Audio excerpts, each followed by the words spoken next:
Kathleen from Apollo Career Center, and this morning we are going to make some roasted asparagus with tomato, Parmesan, and basil. All right, so we're going to start with a pound of asparagus. You see this in the store, it's all over right now, it's very seasonal, so we want to use some.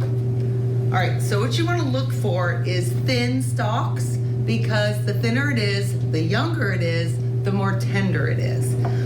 To trim asparagus, it'll have a natural break, and you just kind of let it break at its natural spot, because this woody stem on the bottom, that you don't want to eat.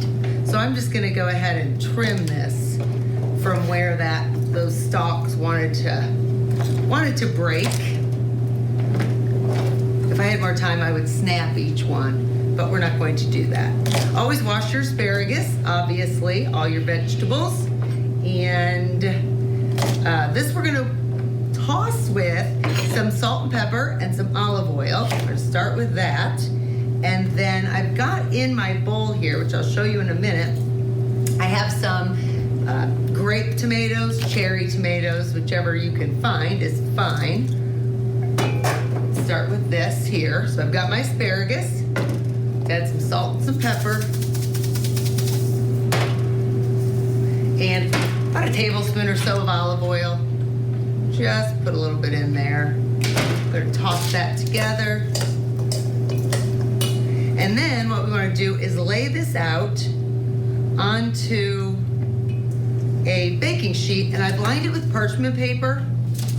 So I've lined that out, with parchment paper. If you don't have it, just put some some of the spray on there. It'd probably be okay because you've got the olive oil on this too. So really, you'd be okay if you don't want to make a special trip to the store.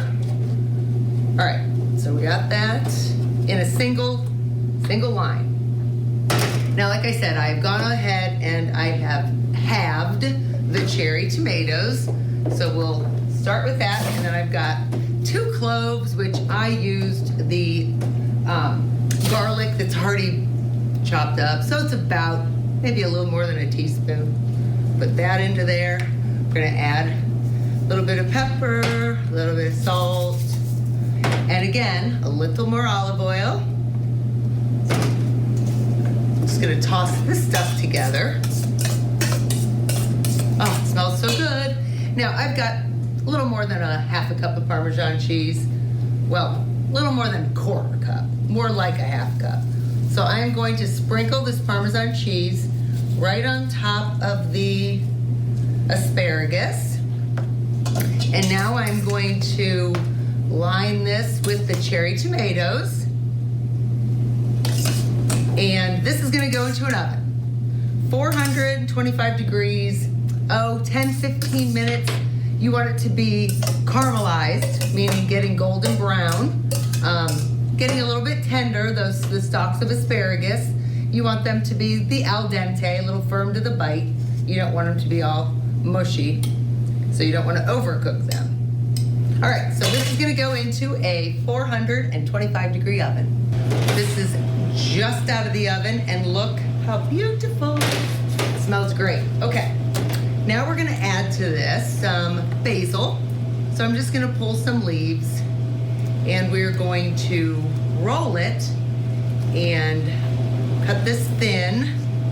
So the way that you do that with basil, it's called a chiffonade, and we've done this before. So you're gonna line up your leaves, you're gonna roll those, and then you're going to slice those thin. You do this so that you don't bruising the leaves of this basil, because it will bruise very easily, and then it's gonna get very dark. All right, so I've got this. I'm gonna put some of this on this plate right here. And now I'm gonna add some balsamic reduction. You can buy it, you can make it, and that's all it is. It's reduced balsamic vinegar you simmer it on the stove, and you let it reduce till it's nice and thick. It takes a little bit of time. It might take 20-25 minutes, but it's delicious, or you can purchase it. So we are going to drizzle this balsamic reduction on the top. We're gonna sprinkle this with basil, And this is our roasted asparagus with tomato and basil.